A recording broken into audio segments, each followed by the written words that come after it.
అప్పుల బాధలు వెంటాడుతున్నాయా? అయితే 6 JVR వారి జాతిరత్నాలు ధరించండి. హలో అండి, అందరికీ నమస్కారం. నేను మీ కట్టా కార్తీక్.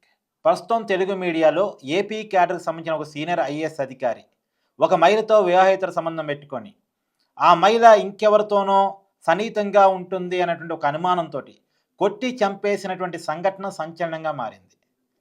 నిజానికి అతను డ్యూటీ ఏమో ఆంధ్రప్రదేశ్లో, అతను వివాహేతర సంబంధం కొనసాగించేది హైదరాబాద్లో. గత 7-8 సంవత్సరాలుగా వాళ్ళ రిలేషన్ కొనసాగుతుందంట. ప్రస్తుతం ఆ మహిళని కొట్టి చంపింది హైదరాబాద్లోనే. ఆ మహిళతో ఈ మధ్య కాలంలో తరచూ గొడవ జరుగుతుందంట. ఆ గొడవలో భాగంగా మహిళ మీద చేయి చేసుకున్నాడంట. కొద్ది పెద్ద ఎత్తునే దాడి చేశాడంట. దాడిలో భాగంగా ఒక గోడకి గట్టిగా ఢీకొని తలకి బలమైన గాయమై రక్తస్రావమై ఇమీడియట్గా స్పాట్లోనే చనిపోయిందని తెలుస్తూ ఉంది. అయితే ఆ మహిళకి తీవ్రమైన గాయమైందని తెలుసుకున్నటువంటి వెంటనే హాస్పిటల్కి తరలించాడు. కానీ అప్పటికే మహిళ చనిపోయింది అని చెప్పేసి వైద్యులు ధృవీకరించారట. కాకపోతే ఆ మహిళ నేల మీద పడి దెబ్బ తగలటం వల్ల చనిపోయింది అన్నట్టుగా కేసును మార్చేశాడట. అంటే తను కొట్టడం వల్ల గాయమై చనిపోవటం కాదు, ఆ మహిళ తనంతటి ప్రమాద కొద్దీ కింద పడిపోయి బలంగా తల ఢీకొనటం వల్ల రక్తస్రావమై చనిపోయింది అన్న విషయాన్ని క్రియేట్ చేశాడట. ఆ బంధువులతో కూడా, ఆ మహిళకు సంబంధించినటువంటి బంధువులతో కూడా రాజీ కుదుర్చుకున్నాడట. తర్వాత ఏమీ తెలియనట్టు మళ్ళీ ఆంధ్రప్రదేశ్కి వెళ్ళి తన డ్యూటీ తను చేస్తున్నాడట. అతను చాలా కీలకమైన సీనియర్ ఐఏఎస్ అధికారి, సీనియర్ మోస్ట్ అధికారి. దాదాపు 50 ఏళ్ళకి పైగా వయసు ఉంటుందట. గతంలో వైసీపీ ప్రభుత్వం ఉన్నప్పుడు, జగన్మోహన్ రెడ్డి గారు ముఖ్యమంత్రిగా ఉన్నప్పుడు సీఎంఓలో కూడా పనిచేశాడట. తర్వాత ఒక డిపార్ట్మెంట్ హెడ్గా కూడా పనిచేశాడట. ప్రస్తుతం కూటమి ప్రభుత్వంలో కూడా ఒక డిపార్ట్మెంట్ హెడ్గా, ఒక కీలకమైనటువంటి సీనియర్ మోస్ట్ ఐఏఎస్ అధికారిగా చక్రం తిప్పే స్థాయిలోనే అతను ఉన్నాడంట. అలానే తన కేసులో కూడా చక్రం తిప్పుకోగలిగాడు. ఆ మహిళకు సంబంధించిన బంధువుల్ని మేనేజ్ చేసుకోగలిగాడు, హాస్పిటల్ని మేనేజ్ చేసుకోగలిగాడు. మొత్తానికి కేసు దాకా, పోలీసుల దాకా విషయం పోకుండా చేసుకోగలిగాడు. కానీ చేసిన నేరం ఆగలేదు, విషయం బయటకు వచ్చింది. ఇప్పుడు ఆ మహిళకు సంబంధించిన కుటుంబ సభ్యులు ఎవరైనా కంప్లైంట్ చేస్తారా చూడాలి. ఇప్పటికీ ఐఏఎస్ అధికారి పేరు మీడియాలో చెప్పట్లేదు. ఎందుకంటే ఐఏఎస్ అధికారి మీద కేసు పెట్టాలన్నా, చర్య తీసుకోవాలన్నా, అతని పేరు బయటికి లాగాలన్నా కానీ అతను డిఓపిటి రూల్స్లో ఉంటాడు, ఐఏఎస్ అధికారి కాబట్టి. ఖచ్చితంగా పోలీసులు కూడా కేసు నమోదు చేసినప్పుడు కేంద్రానికి సంబంధించి సమాచారం ఇచ్చిన తర్వాత వాళ్ళ పర్మిషన్ మేరకే అతని మీద ఫర్దర్ యాక్షన్ తీసుకోవాలి. ఆ బల్పే, ఆ కొమ్ములే ఈ తప్పు చేసేలా చేశాయి. వాళ్ళకి చట్ట ప్రకారం వచ్చిన హక్కులు చట్టాన్ని దుర్వినియోగం చేయడానికి వాడుకున్నాడు ఆయన. అసలు వివాహేతర సంబంధం పెట్టుకోవడమే ఒక తప్పు.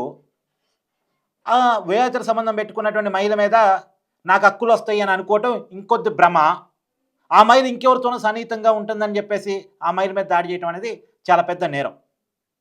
7-8 సంవత్సరాలుగా ఆ మహిళతో సంబంధం కొనసాగిస్తున్నాడట. వీకెండ్స్ హైదరాబాద్ వచ్చి పోతుంటాడట. చాలామంది ఐఏఎస్లు, ఐపీఎస్లు, రాజకీయ నాయకులు కూడా పేరుకి ఆంధ్రప్రదేశ్లో ఉంటారు, కానీ వీకెండ్స్ హైదరాబాదే వస్తుంటారు. కొంతమంది కుటుంబాల కోసం, కొంతమంది బిజినెస్ల కోసం, కొంతమంది ఇట్లాంటి పనుల కోసం. అతనే 7-8 సంవత్సరాలుగా పేరుకి ఆంధ్రాలో ఉద్యోగం, వీకెండ్స్ వచ్చి హైదరాబాదు ఈ మహిళతో వివాహేతర సంబంధం. అయితే ఈ మధ్య కాలంలో కొన్నాళ్ళ క్రితం ఆరోగ్యం బాగాలేక హాస్పిటల్లో అడ్మిట్ అయ్యాడట. చావు దాకా కూడా వెళ్ళాడట. ఆ సమయంలో ఈ మహిళ ఇంకెవరితోనో సన్నిహితంగా ఉంటుంది అన్న సమాచారం అతను తెలిసిందంట. నేను హాస్పిటల్లో అడ్మిట్ అయ్యి ఉన్న సమయంలో నా ఆరోగ్యం బాగాలేదు కాబట్టి నేను ఉంటానో ఊడతానో అని నువ్వు ఇంకెవరితోనో రిలేషన్ పెట్టుకుంటావా అని చెప్పేసి ఆ మహిళ మీద ఈ మధ్య కాలంలో తరచూ గొడవలు పడుతున్నాడట.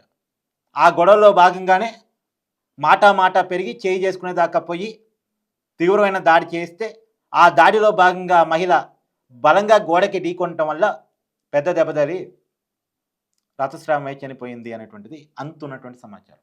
ఇప్పటివరకు మీడియాలో వస్తున్న వార్తల ప్రకారం నేను ఈ విషయాలన్నీ చెప్తా ఉన్నాను.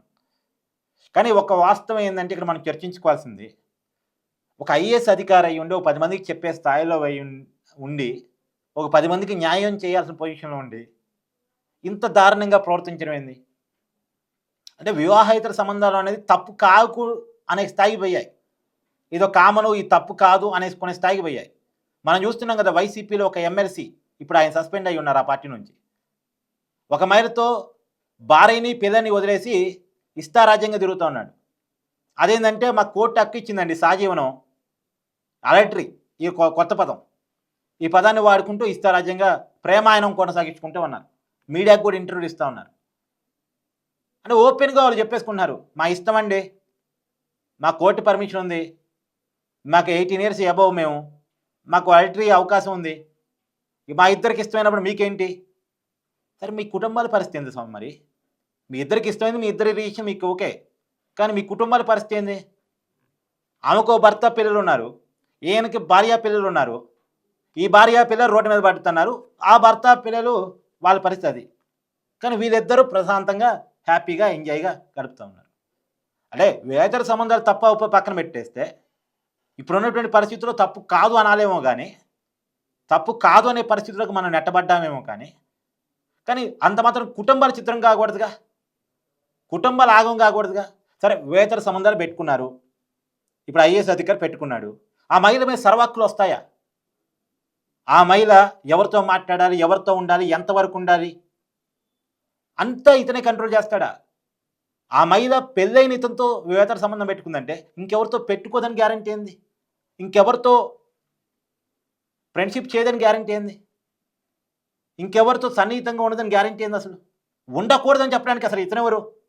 ఇతనికేం హక్కు ఉంది? పెళ్లి చేసుకున్న భార్య, ఇతను భర్త అయి ఉంటే కొంత నా భార్య నాతో మాత్రమే ఉండాలని అనుకుంటే ఒక అర్థం ఉంది. కానీ చేసుకున్న భార్య కాదు, పెట్టుకుందే వివాహితర సంబంధం. మళ్ళీ ఆ మహిళ మీద అన్ని హక్కులు నావే, నాతోనే మాట్లాడాలి, నాతోనే చాటింగ్ చేయాలి, నాతోనే ఉండాలి, కల్లో కూడా నేనే కల్లోకి రావాలి. ఏంటిది? అంటే ఎట్టి పోతుంది ఈ సమాజం. అంటే ఎవడో చిల్లరగాడు, వెల్లరగాడు, పెద్దగా మెచ్యూరిటీ లేనోడు చేసుంటే ఇంత డెప్త్గా మనం మాట్లాడుకోవాల్సిన అవసరం లేదు. ఒక సీనియర్ మోస్ట్ ఐఏఎస్ అధికారి, ఒక డిపార్ట్మెంట్ హెడ్గా పనిచేసేంత కెపాసిటీ ఉన్నటువంటి వ్యక్తి ఇలాంటి పనులు చేయటం ఏంటండి? దీన్ని ఎలా చూడాల్సిన పరిస్థితి కనపడుతుంది. ఇప్పుడు ఐఏఎస్ నిర్వాహకం మీద మీ అభిప్రాయాన్ని కామెంట్ రూపంలో తెలియజేయండి. మనం మామూలుగా ఐఏఎస్ ఐపీఎస్ రాజకీయ నాయకులు అంటే చెరత, వాళ్ళంతేలే, వాళ్ళ దుర్మార్గులు, మోసగాళ్ళు, కుట్రలు ఇవన్నీ మనం ఆలోచిస్తాం. కానీ ఐఏఎస్ ఐపీఎస్ అనగానే తెలియని రెస్పెక్ట్ వస్తుంది, మనకి తెలియని రెస్పెక్ట్ వస్తుంది. వాళ్ళు చాలా కష్టపడి చదువుకొని ఎదిగిన వాళ్ళు అని ఒక రెస్పెక్ట్ వస్తుంది. కానీ వాళ్ళు ఇలా చేస్తే వాట్ ఇస్ దిస్?